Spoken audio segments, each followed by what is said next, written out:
1957, a União Soviética enviou o primeiro ser vivo ao espaço, a cadelinha Laika. Se para muitos, a história dos comunistas russos foi simplesmente um desastre, a verdade é que a aventura dos bolcheviques foi um capítulo épico, mas também trágico. Os russos foram os primeiros a tirar as ideias de Karl Marx do papel. E assim, mudariam a história da humanidade para sempre. Em plena década de 50, a União das Repúblicas Socialistas Soviéticas parecia um paraíso futurista e prometia um mundo totalmente novo. O que seriam dos meros problemas terrestres, sociais e econômicos, perto de um futuro tão progressista a ponto de quebrar as barreiras do espaço?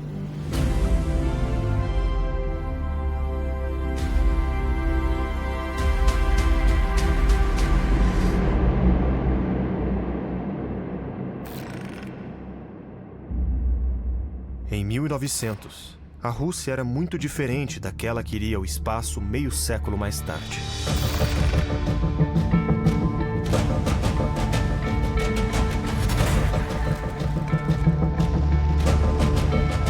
Quase toda a população era formada por camponeses, que viviam uma vida medieval. Em todo o país, praticamente só havia agricultura, muito diferente do que se via nas cidades.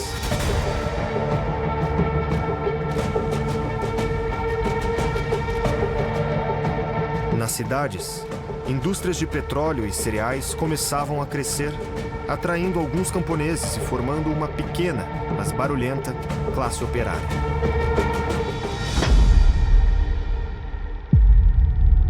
A monarquia czarista encabeçava um regime tirânico.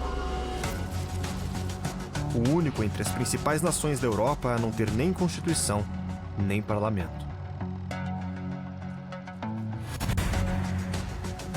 Enquanto isso, os intelectuais russos já conheciam a literatura revolucionária do Ocidente desde as reformas educacionais do século XVIII, quando a rainha Catarina a Grande abriu as portas da Rússia para o iluminismo.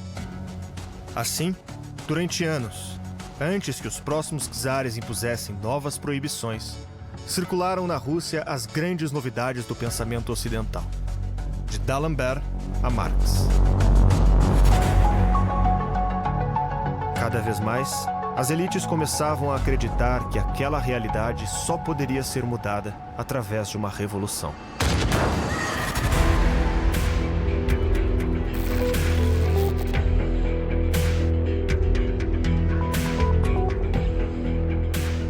Se pensarmos nos motivos de uma revolução irromper na Rússia czarista, é uma questão bastante complicada, porque geralmente dizemos que a Rússia czarista era significativamente atrasada em termos econômicos, políticos e sociais, o que é verdade. Mas também era um país que estava se desenvolvendo mais devagar do que outras potências europeias.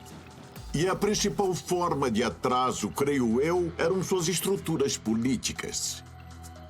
A Rússia czarista era uma autocracia absoluta. E tinha sido assim por quase 300 anos até a época da Revolução.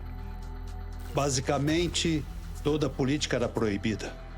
Não havia partidos políticos até cerca do ano de 1906. Não se podia ler livros políticos, quase todos eram proibidos. Mesmo Rousseau e Voltaire eram considerados subversivos. Os esforços de reforma política eram constantemente rechaçados. Uma iniciativa surgia e logo era rechaçada. E, em todos os sentidos, isso acabou gerando uma grande oposição política, especialmente entre os intelectuais. Tanto a elite intelectual quanto a elite empresarial e uma classe média em ascensão eram deixadas completamente de fora de qualquer atividade. Portanto, mesmo aqueles que não eram revolucionários, naturalmente se voltavam para a ação revolucionária porque nenhuma outra atividade política era permitida. A força mais radical no país em prol dos revolucionários na Rússia foi a atitude czarista em relação à política. Isso levou as pessoas a uma ação radical. Mas os primeiros revolucionários russos não defendiam o marxismo, e sim o populismo, do russo Narodnik. Em meados dos anos 1870, aumentaram os debates entre as posições revolucionárias sobre o caminho a seguir. O maior grupo, os populistas ou narodniks, tentaram ensinar os camponeses como professores para incentivá-los a se tornarem mais interessados em política. Mas isso não vingou. Os camponeses não queriam uma reforma feita desse tipo, eles queriam a terra deles. Eles não queriam escolas e hospitais, eles não se importavam com isso. Então, a segunda onda de Narodniks achou que os camponeses precisavam de um empurrãozinho, precisavam de uma vanguarda de pessoas para forçá-los. Muitos intelectuais duvidavam de uma mudança pacífica. Eles não acreditavam que os Romanov estariam dispostos a abrir mão do poder absoluto para criar uma democracia. Por isso, muitos buscaram métodos muito mais extremos e violentos de mudança. E foi aí que surgiram os partidos revolucionários.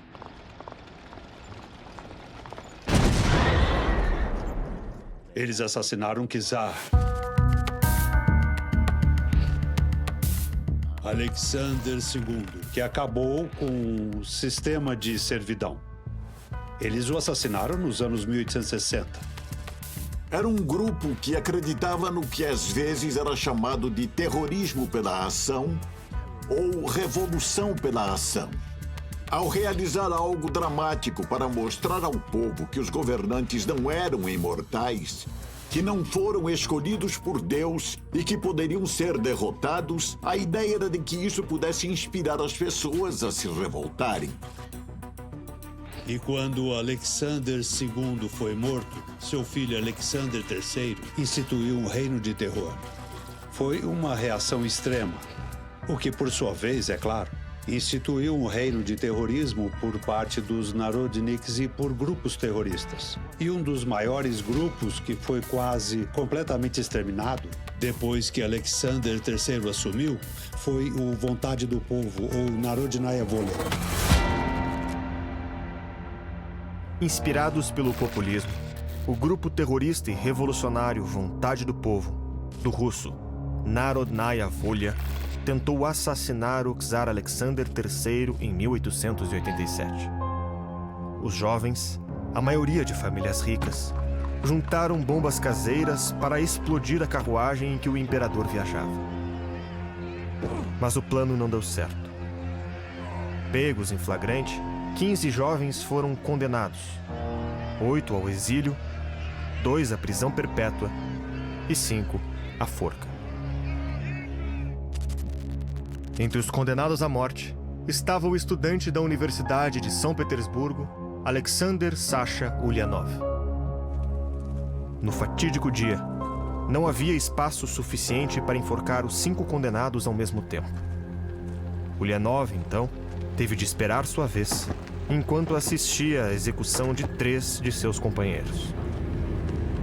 Sasha era o irmão mais velho de Vladimir Ilyich Ulyanov, mais conhecido como Lenin.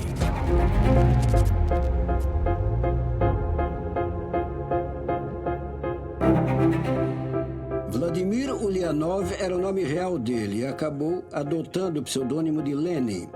E foi o maior traidor de classe na história, porque ele nasceu na nobreza hereditária, e cresceu em uma família instruída no rio Volga, em uma cidade chamada Simbirsk, onde nasceu em 1870.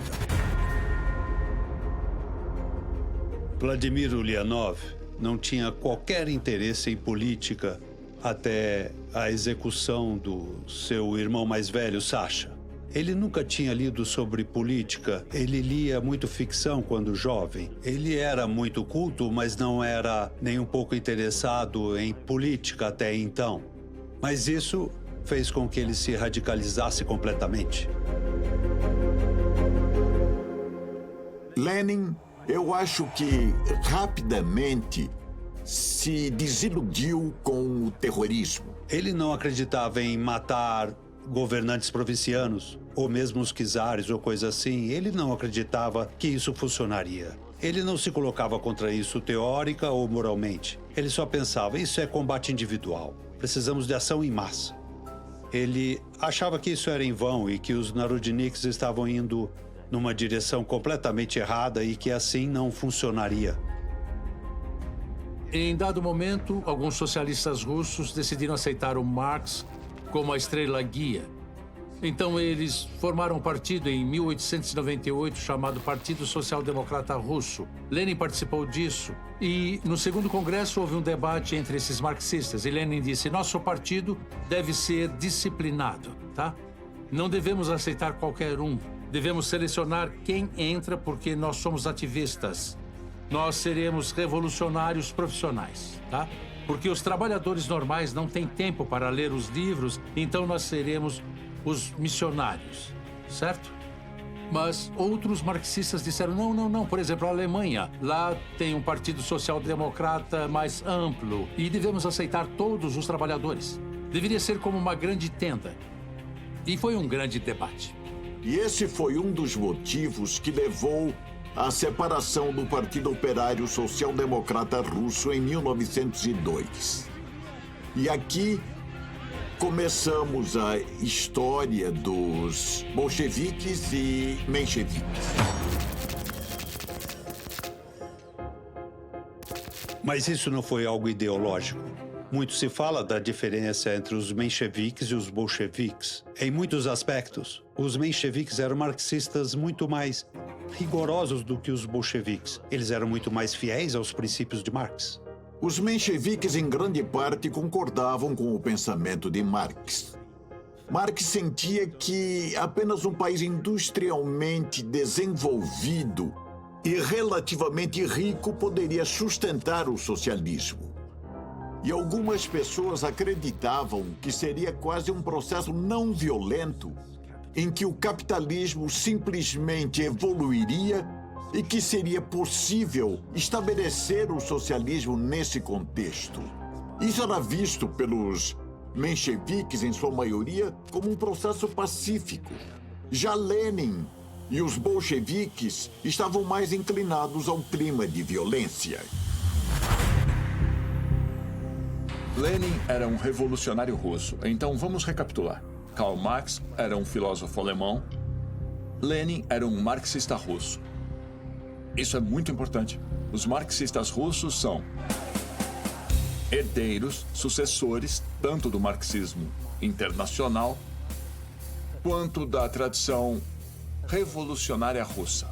Mas enquanto os mencheviques enxergavam esperança nos burgueses, nas classes médias como uma possível força revolucionária, Lenin duvidava do seu potencial em uma revolução. Ele defendia que a revolução iria ser tecnicamente uma revolução burguesa, mas que ela não seria liderada pela burguesia, mas sim por uma ditadura revolucionária do proletariado e do campesinato.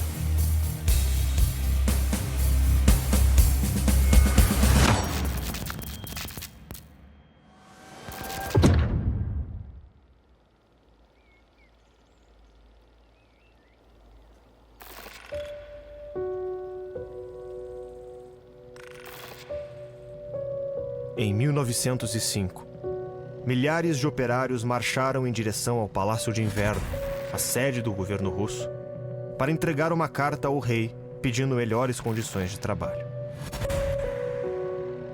A manifestação era pacífica, liderada por um padre, e juntava todos aqueles que eram contra o czar e seu autoritarismo.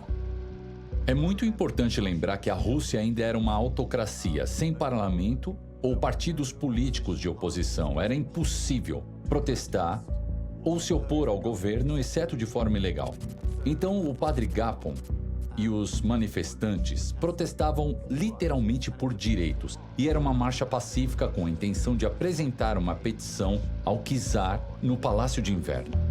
Na verdade, quando se aproximaram do palácio, o czar já havia saído para um de seus palácios nos subúrbios. E então...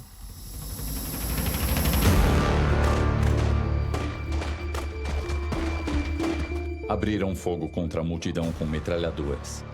E centenas, talvez milhares de pessoas morreram. O desfecho foi trágico. A neve tingiu-se de vermelho com o sangue derramado pela população recebida à bala por soldados da Guarda Imperial Russa. Aquele dia ficaria conhecido como o Domingo Sangrento.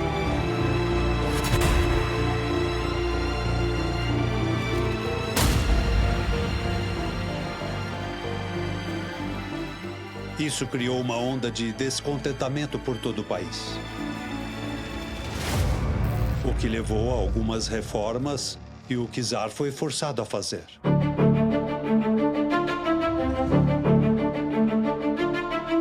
A Constituição foi resultado de uma revolução bem-sucedida contra o czar. Embora o czar tenha concordado e criado a Constituição, alegando ser um presente para o seu povo, na verdade ele foi obrigado a fazê-lo devido às circunstâncias. Ele estava prestes a perder o controle de todo o Império Russo, do seu trono e provavelmente sua vida. Governadores russos e os membros da família Romanov foram assassinados nas ruas. Ele perdeu o controle de províncias inteiras que caíram no controle dos revolucionários. E embora ele tivesse jurado nunca criar uma Constituição, ele acabou cedendo. A Constituição estabeleceu uma forma de semidemocracia, introduzindo pela primeira vez um parlamento chamado de Duma, eleito por muitos votos populares e liberdade de imprensa. Isso resultou pela primeira vez em um tipo de monarquia constitucional. Ele ainda tinha controle sobre o exército e a política externa. Parecia ser possível que o czarismo estivesse chegando ao fim. Mas não foi desse jeito que aconteceu, porque Nicolau II não queria que fosse assim.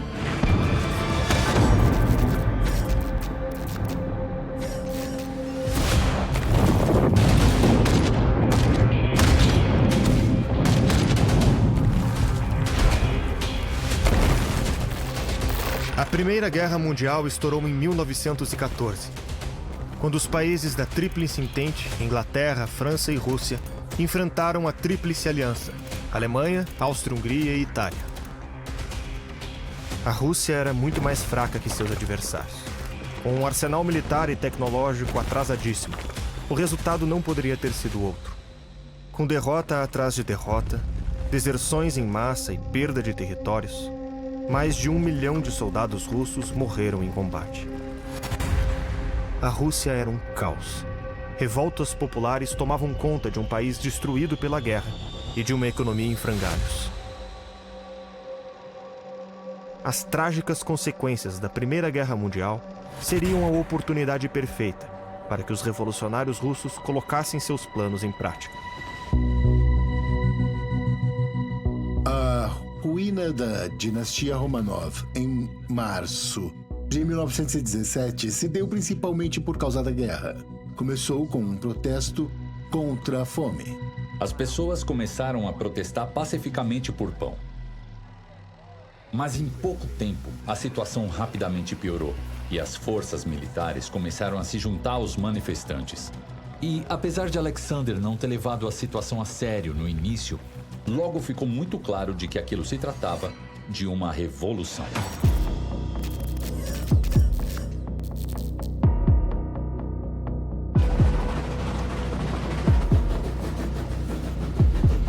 Nicolau II tentou voltar rapidamente a Petrogrado, enviando também tropas militares. Mas elas não chegaram a tempo. Nicolau II foi detido em Pskov, em uma estação de trem, onde foi basicamente deposto por seus comandantes militares que o informaram que ele tinha que renunciar.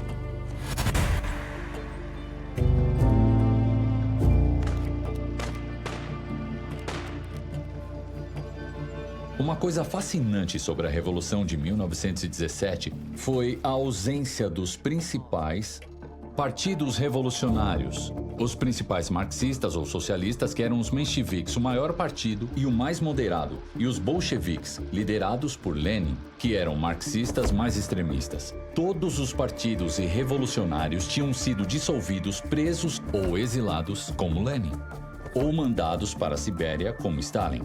Os partidos não desempenharam nenhum papel no processo da Revolução de Fevereiro de 1917.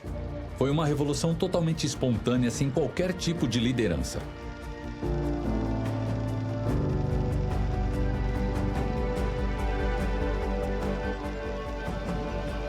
Embora pensemos na Revolução Russa de fevereiro de 1917 como uma marcha pelas ruas de Petrogrado, o verdadeiro golpe ocorreu naquela estação de trem, no meio do nada, onde o czar, isolado, foi forçado pelos seus generais a desistir e a renunciar. E então acabou caindo a monarquia que existia desde 1613.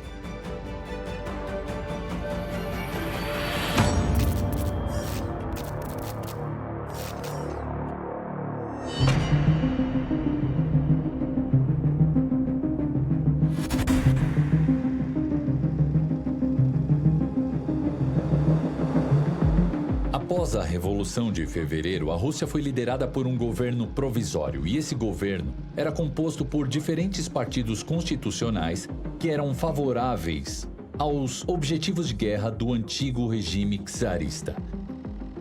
Mas essa situação gerou tensões constantes com os mencheviques e ainda mais com os bolcheviques. Esse governo cometeu o grande erro de seguir com a guerra, não entendendo que a principal causa da queda dos Romanov tinha sido a Primeira Guerra Mundial, em que a Rússia estava sofrendo as mais drásticas perdas humanas. Mas como o governo provisório não conseguiu encontrar uma maneira de pôr fim a qualquer caos na Rússia, isso o deixou muito vulnerável a um homem como Lenin e a um grupo organizado como os bolcheviques.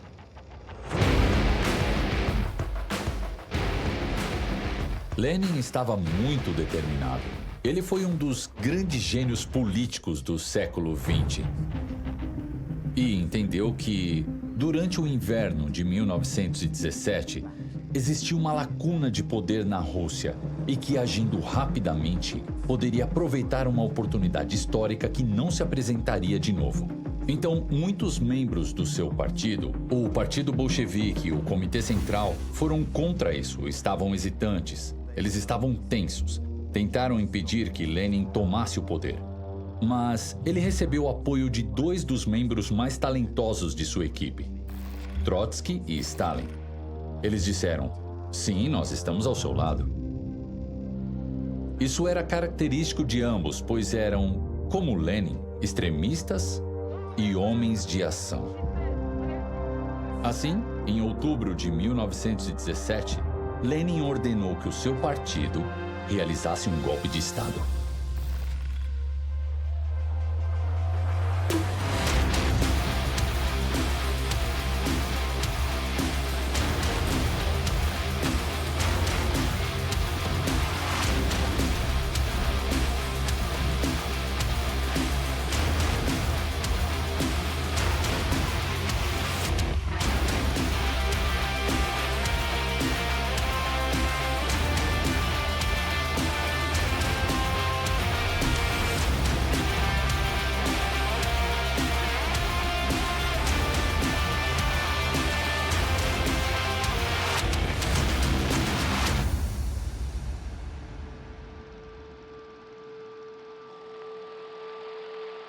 Товарищи, рабочая крестьянская революция, о необходимости которой все время говорили большевики, совершилась!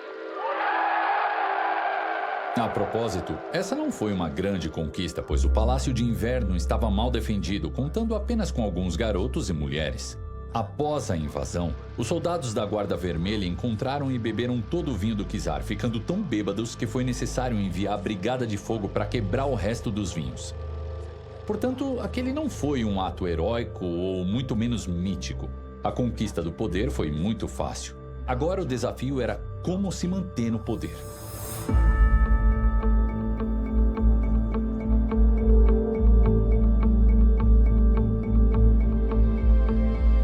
Lenin, então, anunciou que essa foi a Revolução Comunista. Claro que não foi assim. Tudo o que os bolcheviques fizeram foi apenas tomar o Palácio de Inverno. Os bolcheviques tomaram o poder em outubro de 1917. Eles fizeram isso por meio de um golpe militar, podemos dizer, em uma cidade. E depois eles tiveram que convencer ou conquistar o resto do país. Esse grande país, o maior país do mundo nos anos seguintes. Quase imediatamente após os bolcheviques tomarem o poder, eles enfrentaram os mesmos problemas econômicos e níveis de ruptura social que o governo provisório enfrentou, mas tomaram algumas medidas audaciosas. Eles anunciaram um acordo de paz. Apesar de não conseguirem realizá-lo, isso teve um efeito psicológico e simbólico que uniu temporariamente soldados, marinheiros e trabalhadores em torno do novo governo. Eles implementaram várias reformas em benefício das pessoas comuns. Embora não tivessem muito controle sobre as zonas rurais, eles legitimaram a reforma agrária que estava ocorrendo. Então, por um tempo, o governo parecia que mudaria radicalmente não apenas o sistema político e democrático através dos sovietes, mas também realizando melhorias.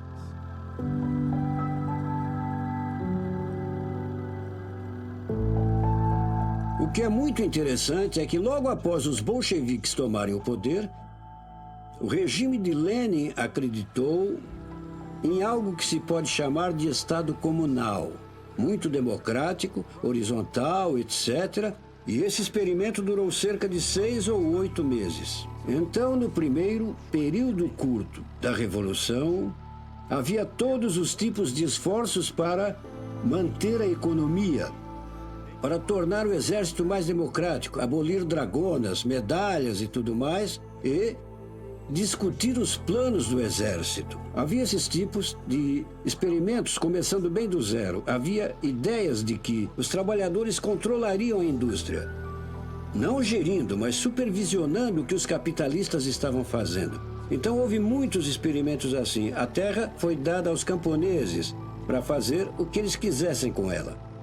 Lenin e os bolcheviques pensaram: nós tomamos o poder, nós podemos mover essa revolução radicalmente para a esquerda e poderemos então alcançar uma sociedade socialista. Como ele falou, certo, temos que mostrar que nossa revolução funciona. E então outros vão seguir, sabe?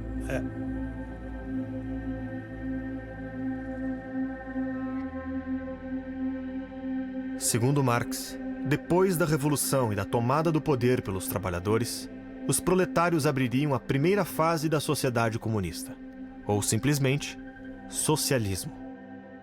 Teríamos então um período de transição, onde, junto com alguns elementos do capitalismo, classes sociais, mercadorias, dinheiro, existiriam também as primeiras instituições da sociedade comunista, fábricas geridas pelos trabalhadores, expansão da democracia, e a lista segue. Apenas após o desaparecimento de todas as instituições capitalistas, aí sim, estaria inaugurado o comunismo. Na prática, para que ocorra essa transição, é preciso dar conta do desafio de socializar tanto a política quanto a economia. Os bolcheviques começaram com tudo.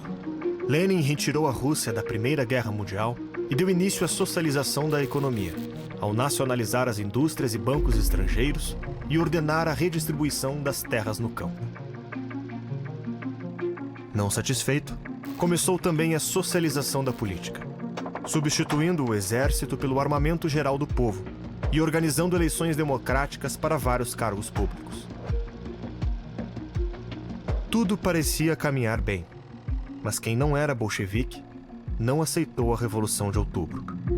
E assim, explodiu a Guerra Civil.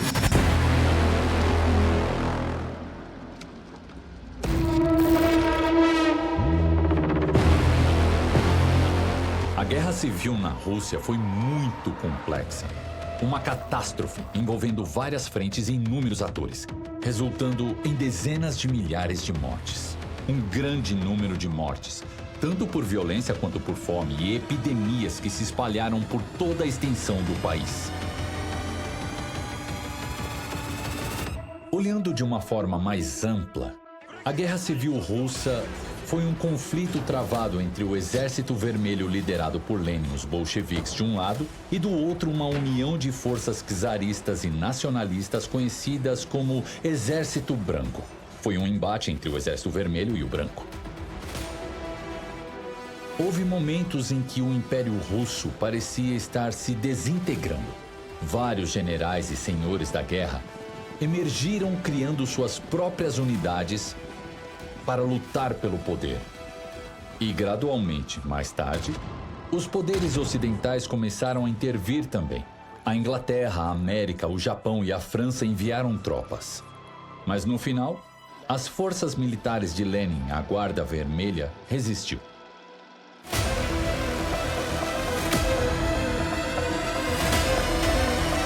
Lenin nomeou Leon Trotsky como líder do Exército Vermelho.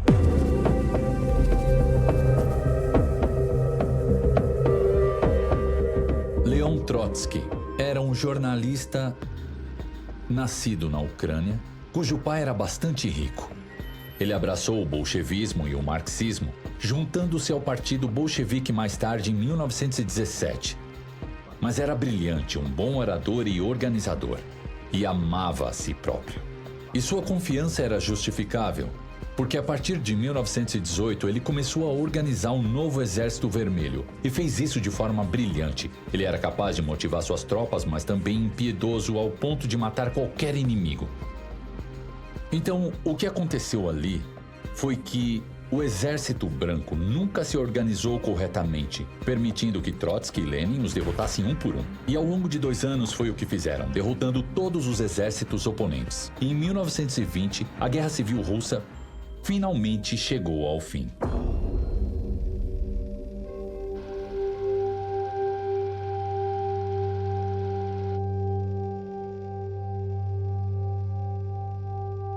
É verdade que a Guerra Civil Russa teve um impacto significativo na natureza violenta e autoritária da União Soviética.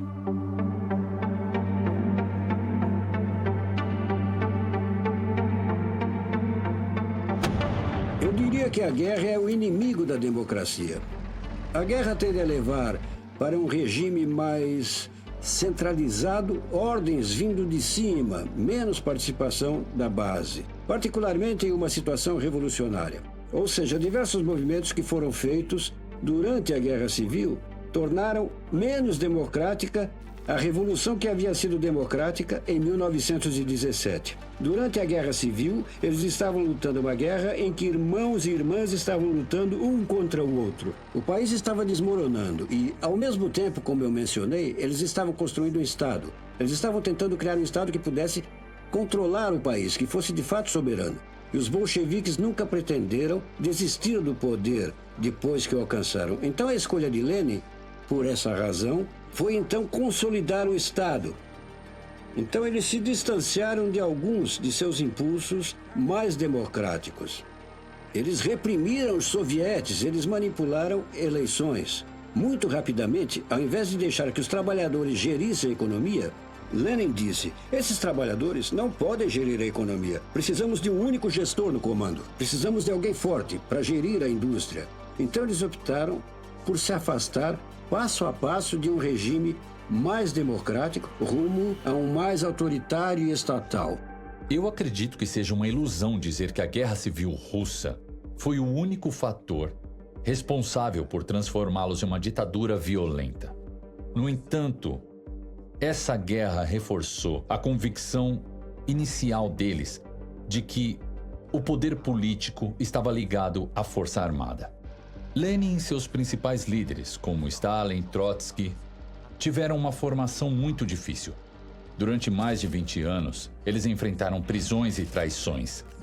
Eles perseguiram e executaram traidores. Constantemente mudavam de nomes e mudavam onde eles iam dormir todas as noites.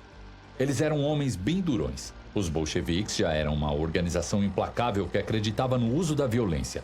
Acreditavam que para estabelecer um paraíso proletário marxista era necessário assassinar um grande número de pessoas das classes governantes. No primeiro dia, Kamenev ficou no comando por algumas horas enquanto Lenin dormia. E Kamenev instituiu um decreto dizendo que eles acabariam com a pena de morte na frente de batalha e fora dela. E quando Lenin acordou e viu o que tinha acontecido, ele perdeu a cabeça completamente. E disse: "Que ridículo! Você acha que podemos fazer a revolução sem cadáveres?" No dia 1. E dentro de 2 meses já havia centenas de pessoas executadas.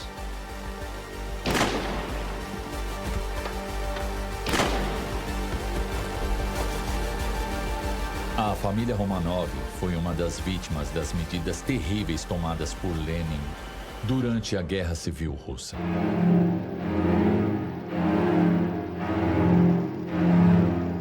A família Romanov inicialmente foi mantida no palácio de Tsarskoye Selo por Kerensky após a Revolução de Fevereiro de 1917. Quando os bolcheviques assumiram o poder em outubro de 1917, a família ficou em perigo. Eles foram transferidos para o oeste. Lenin e Trotsky estavam planejando julgá-los, o que provavelmente resultaria na execução do czar e, sem dúvidas, da esposa Alexandra. Mas, na verdade, eles nunca chegaram a Moscou.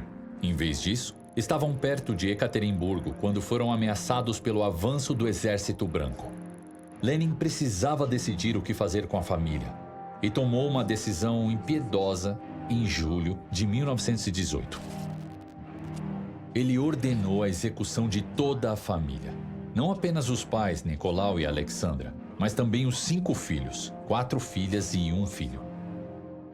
Eles foram todos levados ao porão da casa em que estavam escondidos. E conduzidos ao porão, eles se sentaram e, em seguida, um esquadrão de executores entrou, portando armas, pistolas, baionetas e rifles. E o líder do grupo declarou a Nicolau II: foram sentenciados à morte. E enquanto Nicolau II protestava, ele mandou atirar. Muitos daqueles executores não queriam matar crianças e meninas. Quando chegou a hora de atirar, todos dispararam no czar e na imperatriz. Assim, as filhas e os filhos ficaram vivos, chorando e gritando em uma sala repleta de fumaça e pedaços de parede. Nesse ponto, eles foram obrigados a sacar suas baionetas e sacar suas pistolas para matar todos com as próprias mãos. E aquilo acabou resultando em uma cena terrível e levou cerca de 20 minutos até que todos morressem. Então a violência marcou todo esse período, no qual não se pode esquecer, não se pode ignorar a violência rotineira que ocorria. Esse tipo de violência rotineira, com que ninguém se preocupava, foi ilustrada por uma história bastante desagradável. Foi em uma das reuniões organizadas pelo grupo dirigente. E Lenin, em certo momento, enviou uma carta para o chefe da Tcheca, Dzerzhinsky, perguntando quantos prisioneiros políticos havia naquele momento. Dzerzhinsky disse que eram cerca de 2.500. Então Lenin enviou a carta de volta com um X. Lenin costumava colocar um X nas coisas que já tinha lido. Mas era uma violência tão rotineira que ele fez apenas isso e então mataram quase todos naquela noite. Atiraram neles. E ninguém fez nada. Bom, acontece. A União Soviética nasceu nesse sangue. Eles teriam feito isso de maneira diferente, em circunstâncias diferentes? Se tivessem tido a ajuda do Ocidente? Não podemos dizer, não podemos fazer esse experimento, mas sabemos que, por causa dessas exigências, dessas necessidades da guerra, eles se tornaram um Estado autoritário, não um Estado democrático. Então, após a Guerra Civil acabar, todas essas coisas, na verdade, contribuíram para o desenvolvimento do Estado burocrático forte, do qual Stalin se aproveitaria.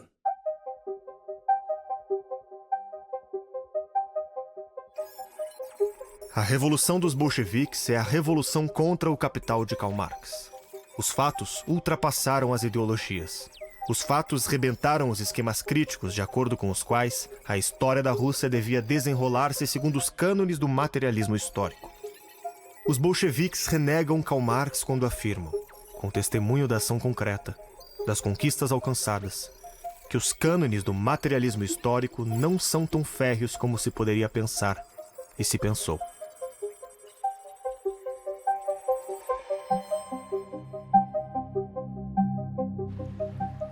Revolucionários russos, no fim dos anos 1870 e no começo dos anos 80, enviaram a Karl Marx uma carta famosa de uma camponesa socialista russa, uma mulher intelectual, chamada Vera Zasulich. Ela escreveu para Marx e perguntou se era possível haver revolução na Rússia. Ela disse: ainda não estamos industrializados, temos apenas pequenos sinais de capitalismo. Perguntaram para Marx se era possível para a Rússia saltar do czarismo para o socialismo, pulando a fase do capitalismo. E ele pensou muito sobre isso. E ele escreveu várias cartas e coisas assim. E no fim, o que ele disse basicamente foi: eu não sei. Não há uma senha universal para uma nova sociedade? Depende. Ele escreveu 5 cartas e toda vez ele mudava as cartas. E por fim ele escreveu uma carta para uma garota chamada Vera Zasulich, em 1883, que lhe fez perguntas. E ele disse: você está errada e certa ao mesmo tempo. Por quê? Eu vou explicar. Você mora em um país atrasado em que as pessoas não estão prontas para a Revolução Comunista. Mas, se começarmos a Revolução no Ocidente, vocês vão se juntar a nós, os camponeses e comunistas vão se unir e nos seguir. É assim que vão se juntar a nós. Nós seremos os líderes na França, nos Estados Unidos e no Reino Unido e na Alemanha, porque somos mais avançados em termos de indústria. Mas vocês terão que nos seguir. Ele não queria ofendê-lo, sabe? E foi o que ele pôde dizer, entende? Você tem que nos seguir e esperar pelas condições favoráveis em nossos países. Eu não acho que foi bem isso. O que ele disse foi que não era preciso seguir a trajetória do Ocidente, onde eles já estão se encaminhando no caminho capitalista. E, portanto, eles têm que passar pelo capitalismo e seu desenvolvimento e a criação de um proletariado de consciência e de revolução. Se fizessem uma revolução precoce, antes do capitalismo se instaurar na Rússia, eles poderiam ter um socialismo baseado nas comunidades rurais e que depois seria fortalecido por revoluções socialistas no Ocidente mais desenvolvido. Então, em outras palavras, Marx via diferentes caminhos para o socialismo e diferentes maneiras da revolução derrubar a forma atual de sociedade que existia.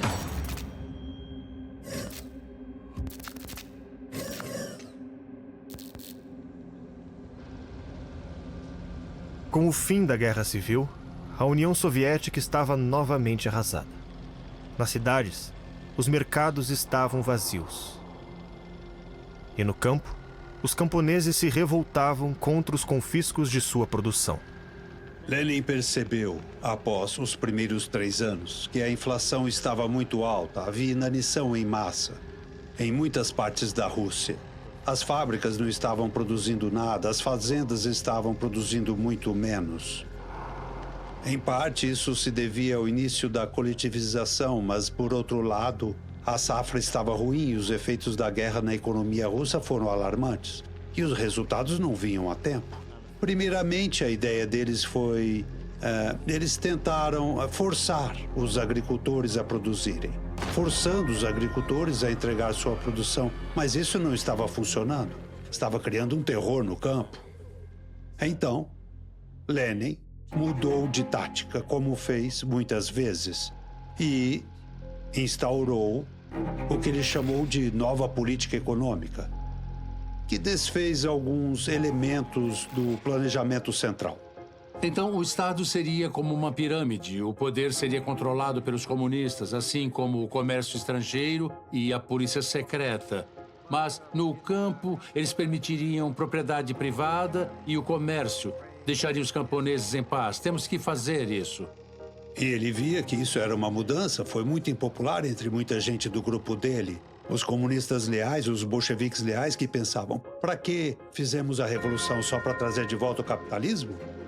Muitos bolcheviques o odiaram por fazer isso. Mas ele disse que seria temporário porque precisavam alimentar o país. Mas seus amigos disseram: você traiu a causa. Como pode fazer isso? Nós temos que destruir o dinheiro, temos que destruir o comércio. Isso é coisa de burguês. Entretanto, havia sinais de que estava funcionando. Havia mais produtos nas lojas. Estava funcionando extremamente devagar e extremamente mal, mas, claro, ele não acompanhou até o fim. Ele não viveu bastante para acompanhar até o fim.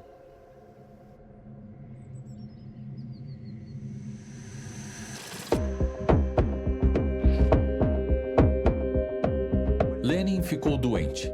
Ele sofreu uma série de derrames. Assim como a maioria dos grandes líderes, ele acreditava ser insubstituível. Era impensável para Lenin que alguém pudesse assumir o seu lugar.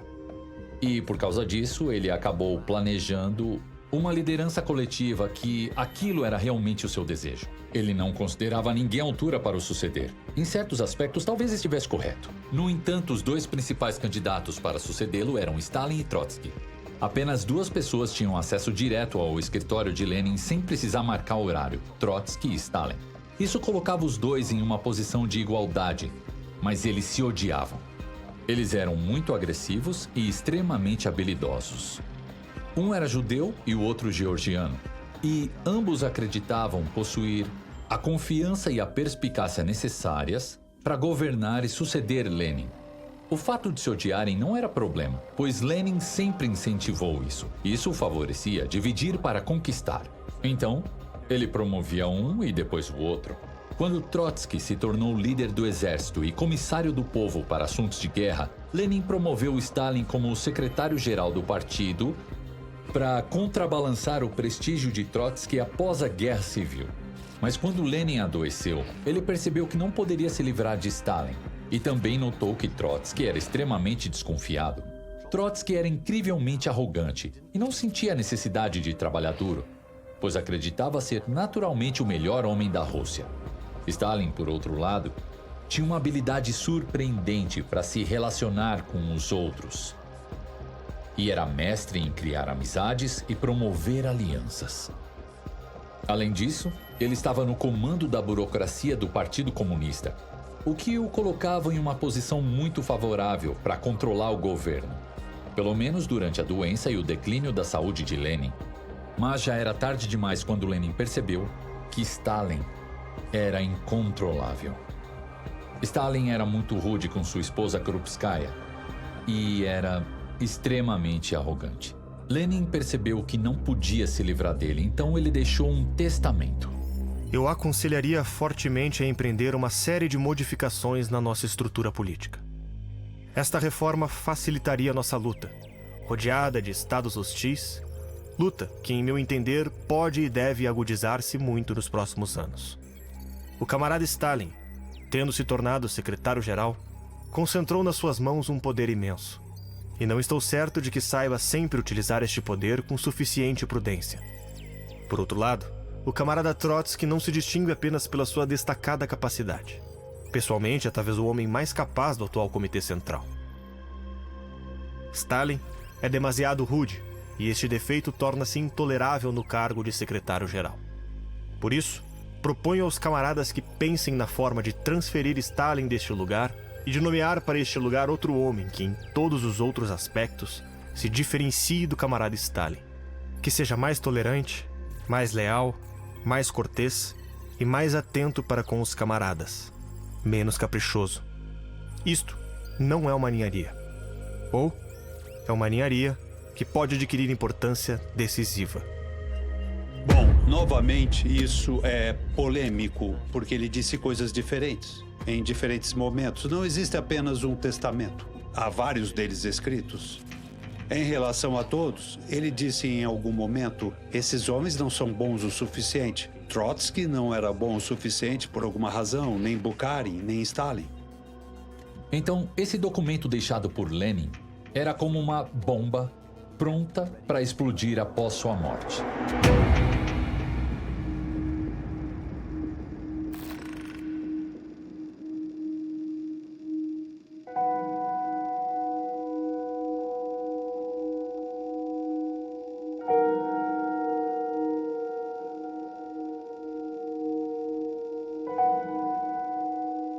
Stalin supervisionou o funeral de Lenin e seu enterro em um túmulo, o embalsamamento e o enterro em um túmulo.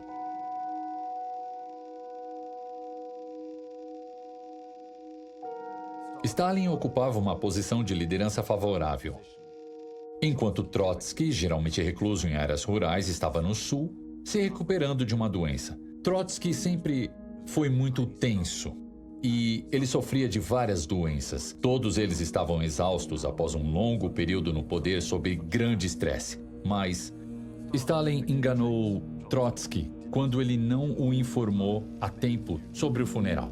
Trotsky chegou tarde demais. Então, a cena estava preparada para a rivalidade, o confronto e a luta entre esses dois homens altamente capazes e confiantes sobre quem deveria suceder Lenin.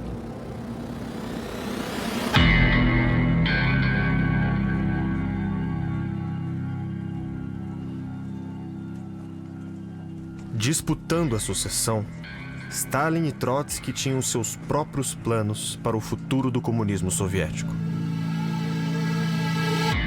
Trotsky achava que a revolução deveria ser permanente. Ou seja, para o triunfo do socialismo, a União Soviética precisaria espalhar imediatamente o comunismo pelo mundo. Stalin, por outro lado, defendia o socialismo em um só país, pois acreditava que a União Soviética deveria primeiro consolidar o socialismo internamente, estruturando um Estado revolucionário forte para só então expandir a revolução pelo mundo. Era uma luta entre gigantes. Tanto Stalin quanto Trotsky eram homens muito eruditos, estudiosos do marxismo, autores de suas próprias teorias sobre a revolução, e ambos se achavam os verdadeiros sucessores do legado de Lenin. Stalin surpreendentemente conseguiu derrotar facilmente Trotsky. Trotsky não construiu um partido e não se preocupou em posicionar estrategicamente os seus aliados. Ele era mais solitário. De forma surpreendente, Stalin o superou facilmente ao formar alianças com os rivais de Trotsky que invejavam seus talentos proeminentes. Primeiramente, Trotsky foi derrotado no Politburo e destituído de seu cargo como comissário do povo para assuntos de guerra, sendo exilado internamente. Em 1928, ele foi exilado para fora da União Soviética, uma decisão da qual Stalin mais tarde se arrependeu, pois Trotsky viajou pelo mundo, da Turquia ao México, onde estabeleceu organizações contrárias a Stalin, enfraquecendo seu poder e denunciando Stalin como um traidor responsável pelo fim da revolução. Here, you can freely defend your rights and your honor. Stalin's trial against me is built upon false confessions, extorted by modern inquisitorial methods in the interest of the ruling elite. His trials developed not from communism, not from socialism, but from Stalinism, that is from the irresponsible despotism of the bureaucracy over the people. What is now my principal task? To reveal the truth, to show and to demonstrate that the true criminals hide under the cloak of the accusers.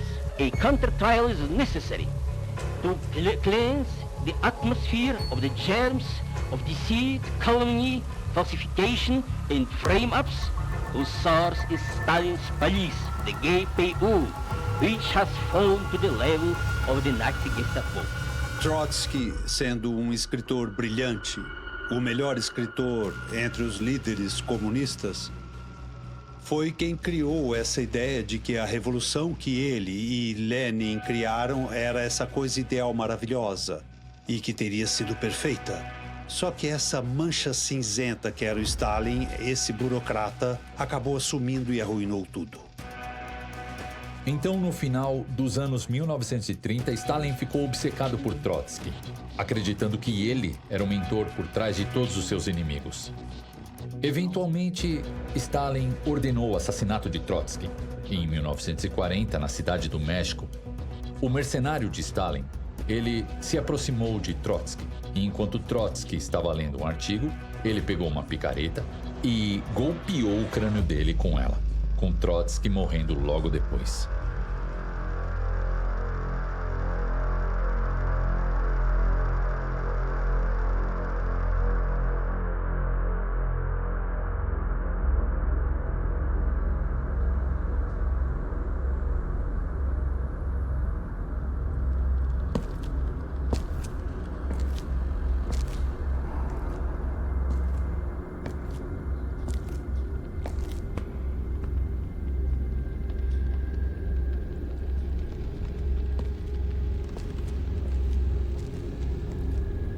Lenin cometeu diversos crimes. Mas o maior deles foi deixar um homem como Stalin na primeira posição política para tomar o poder na Rússia.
Em 1957, quando a União Soviética enviou a cadela Laika para o espaço, o primeiro ser vivo... A Laika está ali. Onde? Ali, bem atrás de você. É o nome dela. Ah. É. Você quer que eu segure ela? Talvez depois, sim. Boa, garota.